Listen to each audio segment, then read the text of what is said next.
Hello there, it's Tom and Magnolia here for Chapter 75 of Gunnerkrigg Court. She gave us an ocean. Hi there.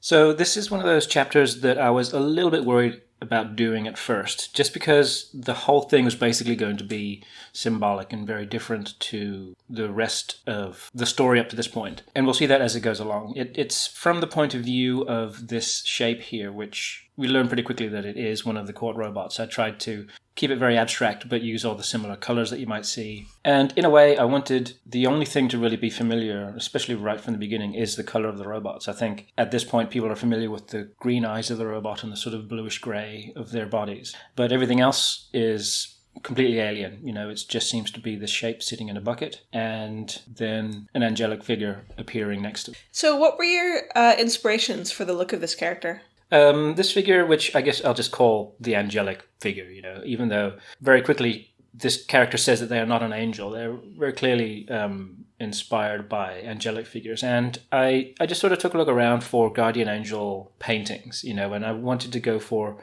the classic sort of blonde-haired, like very androgynous, but I did want to have the sort of cherubic kind of lips and button nose, and I really liked the look of the big sort of shapeless shawls or tunics that they wear.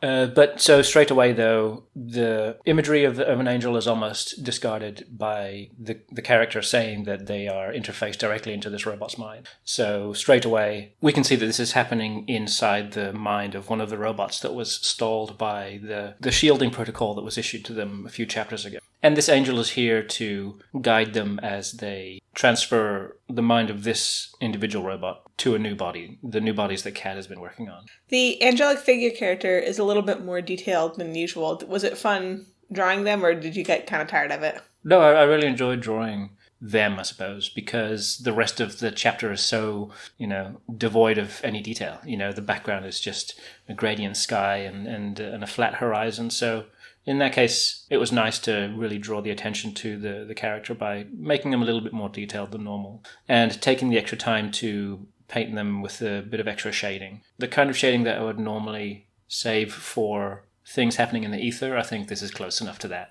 And keeping with the theme that this is all happening with robots inside of a robot mind, I thought it would be fun and pretty logical to have a character creator in here for the robots to pick their own body. You know, that would be how they would input their desires and create a character of their liking that would then be fed back to whatever device it is that Kat has built to create the bodies. And basically this is supposed to be a very streamlined and, I guess, refined version of the process that they went through to create Arthur's new body. And now each of the new minds that they're transferring have this sort of simple interface for them to make their own body. And I thought it'd be interesting if I sort of show some of the personality of the robots by this robot here pointing out the random button, and not only him and other robots wanting to sort of have a more human body, but also keeping in mind that humans don't get to choose their own body. And so he and others are inclined to just sort of leave it up to fate, I suppose, leave it up to chance. It's just interesting because it shows that it's not just about them wanting to look a certain way, but about them wanting to have the human experience as much as possible. Yeah, that's right. And so with the small issue of the body out of the way and taken care of, they start talking about where they are exactly, the representation of their new mind that they'll be given. This seems like something that you might have been thinking about for a while before you wrote this chapter. Oh, yeah, it was. I guess the actual visuals I don't normally lock down until I'm working on it, but I did want to show that the current state of the robots is they're not really robots in the sense that they are a set of instructions. And I tried to sort of explain that with Kat earlier, sort of delving into the robots and how they're made and how they are a bit more than just a computer, like in a frame, in the way that they are able to experience emotion, it seems, and curiosity and enjoyment and sadness, that kind of thing.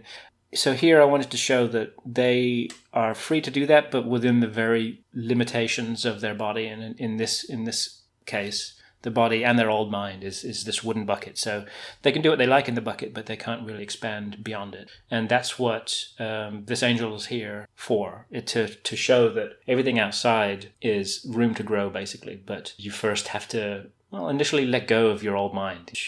I kind of wanted it to be a bit intimidating, and I wanted it to be like very overwhelming, which is why suddenly this big torrent of water is coming in. This small robot figure is just adrift and being tossed around by this giant ocean. Well, I think it's a good metaphor for just growing and changing in general, because usually in order to grow and change, especially inwardly, you have to let go of things you used to think, and that can be scary to do. That's kind of what I wanted to show, yeah. And so the robot does find it very scary, and the angelic figure is here as a guide and also to give them a push. And so they snap their fingers and the bucket collapses. The robot has no choice but to slip under the water and be tossed around by the currents underneath. And the angel kind of narrates what I was thinking about when I was comparing the human mind to this big ocean. Right now it's an empty ocean, but it still has currents of water deep beneath surface. And I wanted to imply and show that the environment of this new mind is likely to push and pull you around without your control, really. I wanted it to seem like there was a lack of control here very physically by the image of the robot being, twisted around and misshaped and tossed about. And there is sort of a sinister vibe to it, but then it starts to feel less so, I guess. Yeah, like I did want it to seem like the angel character is trying to guide them through, but not like making any promises, I guess, but trying to explain the benefit of this new system, I suppose. It's very different to what a robot would be used to. They obviously have a very ordered way of thinking about things, but here, like the rest of us crummy humans, we are not always in control of where our mind went, or how the mind going in different directions can dictate then our feelings, or vice versa, in fact. And in this particular page here, I wanted to give a representation of what I feel is the various levels of thought, I suppose. So, like right near the top, the surface level of the ocean is where you are just taking in input from outside of your mind. You're taking in sights and smells and feelings and interactions with others. But then lower, deeper down in the depths of your mind is where you are basically completely alone. Just with your thoughts and with your mind. And under there, are sometimes the strongest currents that you have no control over, which does seem a bit intimidating. But in this next page here, I wanted to have the angel character talk about how instead of, I guess, like trying to thrash against those very strong currents, you sort of accept them as part of yourself and then use them to, well, here they say navigate the waters. And so you're sort of allowing your emotions and your feelings to influence you, but not dictate your actions, I suppose, and use the fact that your mind might go in different directions to your advantage, not to, I suppose, not fight against nature, but to embrace it instead and use that as a way of understanding yourself and discovering yourself a bit more and using that knowledge to make yourself a more rounded person. And that's the one thing that this new mind is able to give the robots, is that they have the space to grow now. And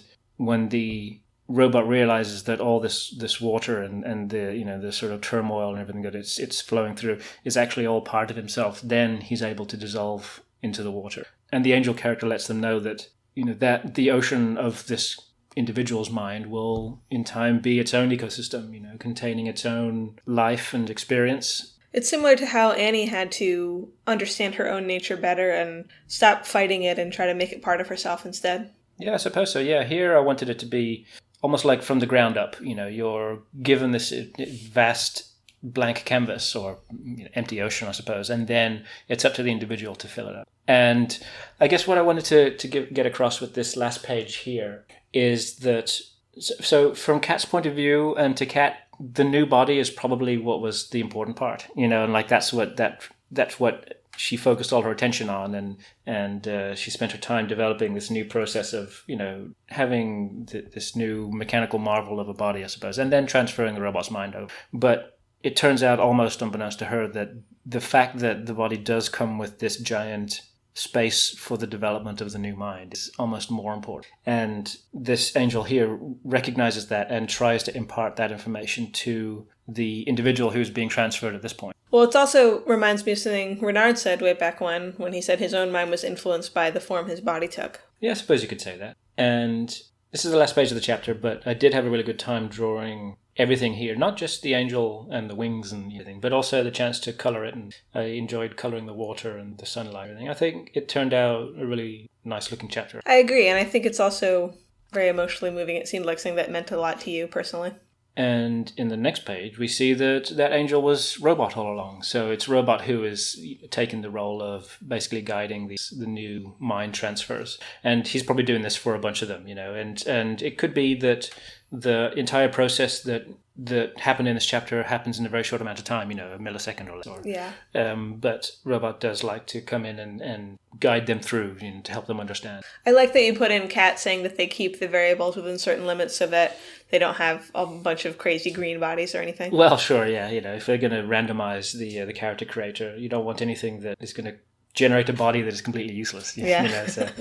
And since they are talking about bodies, Cat asks Robot if he's thought about what his body might look like. And I guess the implication here is that the angel character that we've seen in the chapter might be very similar to the body that Robot eventually chooses. I hope we see that soon, because that sounds fun. Yeah.